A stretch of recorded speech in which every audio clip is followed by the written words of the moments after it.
अस्सलाम वालेकुम गाइस, कैसे हैं आप सब। आई होप आप सब ठीक होंगे। अल्हम्दुलिल्लाह मैं भी बिल्कुल ठीक हूँ। Welcome back to my channel Rani's American teams and welcome back to another very beautiful day another vlog.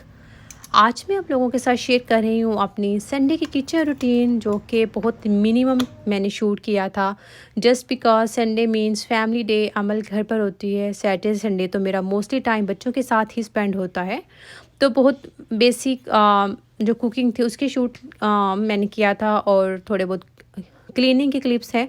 तो पहले मैंने सुबह उठते बच्चों के लिए बनाए थे वाफल्स केले वाले। फिर उसमें मैंने उसी केले वाला जो बैटर था थोड़े से बेरीज भी ऐड कर दी थी।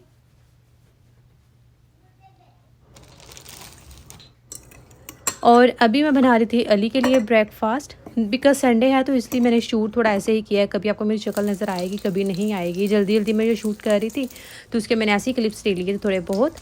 तो कल रात को मैंने बनाई थी चना दाल। अली इतना ज़्यादा अंडा पसंद नहीं करते, तो मैंने सोचा कि दाल के साथ मैंने शामी वगैरह फ्राई कर देती हूँ, साथ में अचार होगा, तो साथ पराठा बना दूँगी। तो कोशिश करती हूँ कि पराठा बहुत ज़्यादा ऑयल या पर्दों वाला तहों वाला पराठा ना बनाऊँ। थोड़ा सा बटर लगाती हूँ जस्ट एक साइड पे, ताकि कम से कम ऑयल वाला फूड जाए अली की डाइट में भी। मैं तो वैसे ही बहुत कम लेती हूँ। तो एनी हो ब्रेकफास्ट वगैरह हमने कर लिया था। उसके बाद सारा टाइम बच्चों के साथ था। अभी ऑलमोस्ट इवनिंग होने वाली थी, तो मैंने सोचा कि बच्चों को थोड़ा बहुत हल्का फुल्का कुछ खाने को दे देती हूँ।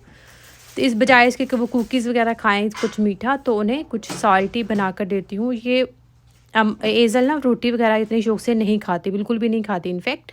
तो ये ब्रेड बनाती हूँ बहुत क्रिस्पी, और ये एज़ल की फ़ेवरेट है। तो मैंने सोचा कि चले एज़ल को बना कर देती हूँ। उसने ऐसा कुछ खाना नहीं खाया था।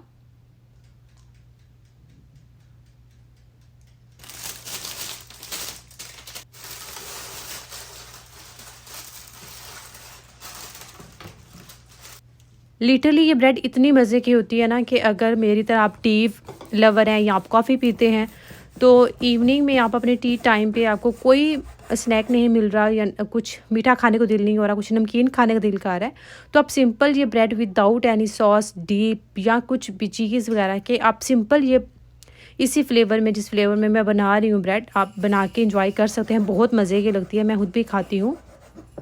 तो मैंने बहुत थिन स्लाइसेस काटे, आपने देखा कि बहुत मोटे स्लाइसेस नहीं काटे, क्योंकि मैं बच्चों के लिए बना रही हूँ इसलिए। अगर आपको इसी ब्रेड से गार्लिक ब्रेड बनाना है तो आप थोड़े से मोटे चंक्स इसके पीसेस काट सकते हैं। तो मेरे पास ऑलिव ऑयल अभी आउट ऑफ स्टॉक था, तो मैं ब्रश करने के लिए यूज़ कर रही हूँ थोड़ा सा बटर। जस्ट 1 टीस्पून, बहुत ज़्यादा बटर नहीं ले रही मैं, लाइक जस्ट 1 टीस्पून बटर लिया है। थोड़ा सा बटर को मैं सॉफ्ट करने के लिए माइक्रोवेव में काट दूँगी 30 to 50 सेकंड के लिए।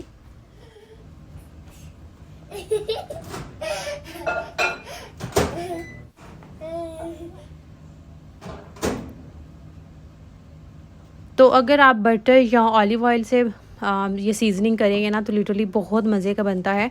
मैं बार बार कह रही हूँ कि आपको इतने मज़े का इसका फ्लेवर होता है कि आपको कुछ और साथ में चाय के या कॉफ़ी के लेने की ज़रूरत नहीं है।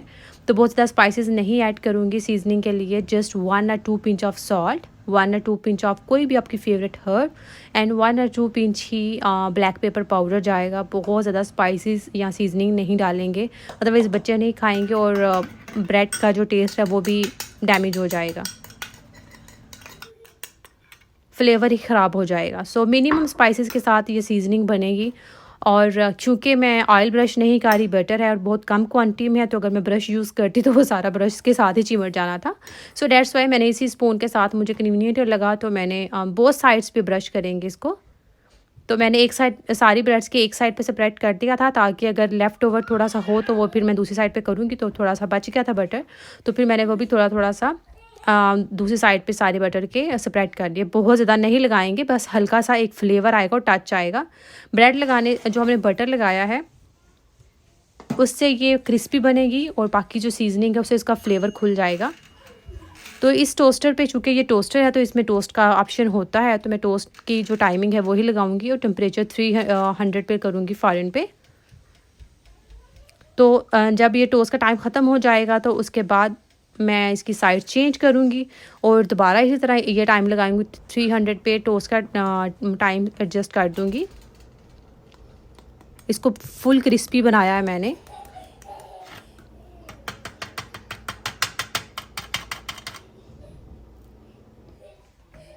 ये इतनी मज़े की बनती हैं कि आप इवन आपके घर गेस्ट आएँ तो आप उनको भी चाय के साथ सर्व कर सकते हैं।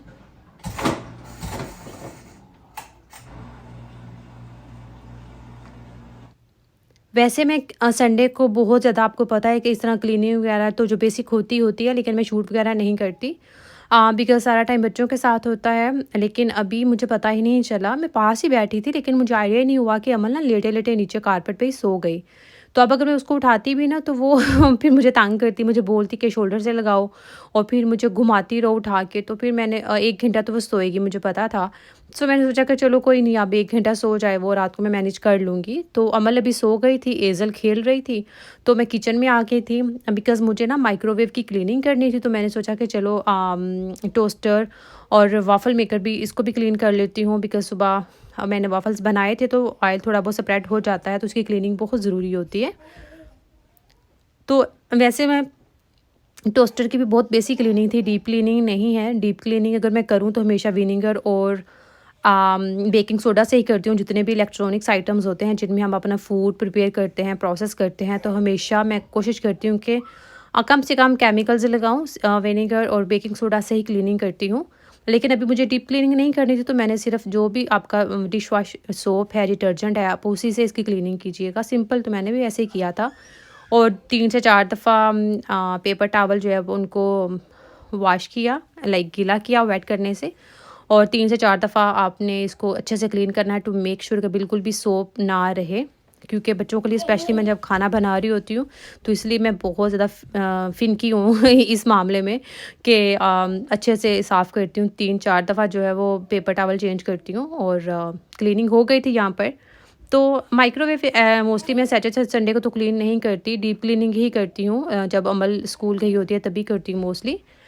बट आज क्या हुआ कि सुबह जब मैं नाश्ता बना रही थी अली के लिए पराठा, तो मैंने दाल, मुझे माइंड में नहीं आया, पता ही नहीं चला कि मैंने दाल कवर किए बिना ही माइक्रोवेव में रख दी थी, जिसकी वजह से जब वो गर्म हुई तो वो सारे छींटे माइक्रोवेव में पड़ गए, तो काफ़ी ज़्यादा स्टेन लग गए हैं। तो मुझे उसको डीप क्लीन ही करना था, तो इसलिए मैंने सोचा कि चलो अब खड़े खड़े जो है वो किचन भी क्लीन कर ही लूँ बिकॉज़ अमल तो सो रही है, तो अभी अमल उठ जाएगी तो उसके बाद फिर बच्चों का डिनर का टाइम होगा, तो फिर मुझे रात को किचन इतना डीप क्लीन नहीं करना होगा, जस्ट डिनर के बर्तन वगैरह ही होंगे। तो इलेक्ट्रॉनिक्स एटलीस्ट मुझे इतनी ज़्यादा डीप क्लीन नहीं करनी पड़ेंगे। ये देखें माइक्रोवेव में कभी-कभी हम 1 मिनट में ब्लेंडर हो जाता है और फिर हमें बहुत ज़्यादा लंबी चौड़ी सफाई करनी पड़ जाती है। मेरे साथ भी ऐसा ही था। तो माइक्रोवेव क्लीन ही था, लाइक बहुत ज़्यादा ऑयली नहीं था ऑलरेडी, लेकिन बस आज जो सुबह नाश्ते के टाइम पे ब्लेंडर हुआ जस्ट उसी के स्टेन से डाल के। तो मेक श्योर करें कि जब भी माइक्रोवेव को क्लीन करें, हालांकि मैं सिर्फ सोप के साथ ही कर रही हूँ, लेकिन मेक श्योर किया मैंने कि मैं स्विच ऑफ कर दूँ माइक्रोवेव को। तो जब भी किसी भी इलेक्ट्रॉनिक्स आइटम को आप डीप क्लीन करते हैं, जब लाइक चाहे वो गीला टावल या किचन टावल गीला ही क्यों ना हो, तो हमेशा कोशिश किया करें कि एक दफ़ा अगर आप उसको स्विच ऑफ कर सकते हैं तो स्विच ऑफ कर लें। तो वैसे तो मैं माइक्रोवेव की डीप क्लीनिंग के लिए हमेशा विनेगर और बेकिंग सोडा स्टीम करके देन ही क्लीन करती हूँ, लेकिन आज मुझे बिल्कुल नॉर्मल वाली क्लीनिंग करनी थी, तो मैंने अच्छे से क्लीन कर लिया था सोप के साथ ही, और अच्छे से ड्राई आउट हो गया था माइक्रोवेव। तो आपने देखा कि पेपर टॉवल जो है वो बिल्कुल ड्राई था, तो एंड दैट्स की क्लीनिंग हो गई थी। तो डिनर में आज मुझे कुछ ऐसा सच नहीं बनाना था। बच्चों ने भी क्योंकि आज संडे था तो सारा दिन कुछ ना कुछ खाते रहे हल्का फुल्का। तो बच्चे अब आजकल ना जब छुट्टी हो तो फिर बच्चों की खाने की रूटीन ही ऐसी ही होती है, तो उन्हें कुछ खाना नहीं था, तो मैं उनको सैंडविच वगैरह ही बना दूँगी, और हम जो लेफ़्ट ओवर दाल है हम वही खाएँगे। तो साथ में कच्चे कीमे के कबाब, बहुत मज़े की ये रेसिपी बनती है। आज डिटेल में नहीं शेयर करी, नेक्स्ट टाइम जब बनाऊँगी तो फिर डिटेल में शेयर करूँगी। तो कीमे को मेक श्योर करते हैं कि पानी बिल्कुल भी ना हो। जब पानी नहीं होगा तो ये देखिए मैंने जल्दी-जल्दी में बाउल में भी नहीं किया, प्लेट में निकाला था थोड़ा-सा कीमा, और उसी में थोड़े से स्पाइसेस, जो बेसिक स्पाइसेस होते हैं ना, लेकिन जो इसमें जो मेन स्पाइसेस होते हैं वो है कुटा और भुना हुआ धनिया और ज़ीरा, पिसा हुआ नहीं, कुटा हुआ। आपको चंक्स नज़र आ रहे होंगे, पीसीस सॉरी, धनिये के चंक्स आपको टमाटर्स के नज़र आ रहे होंगे। तो टमाटर और प्याज मैंने चॉप करके डाल दिया था, ग्रीन अनियन भी और यहाँ ग्रीन चिलीज़ जो भी आपके पास अवेलेबल हो वो भी चॉप करके डाल दें। और बाकी जितने भी स्पाइसेस हैं, नमक, लाल मिर्च वगैरह वो डालें। तो धनिया हमेशा कूटा हुआ डालें, भुना हुआ ज़ीरा। और बाइंडिंग एजेंट के लिए मैंने जस्ट 1 टेबलस्पून बेसन ऐड किया था। बहुत ज़्यादा अगर मकई का आटा, बेसन वगैरह यूज़ कर दें ना, बाइंडिंग एजेंट जितना ज़्यादा यूज़ करेंगे उतने ये कीमे के कबाब हार्ड बनेंगे। तो जितना कम यूज़ करेंगे बाइंडिंग एजेंट, उतने ही आपके ये कबाब सॉफ्ट बनेंगे, जूसी बनेंगे, टेंडर बनेंगे।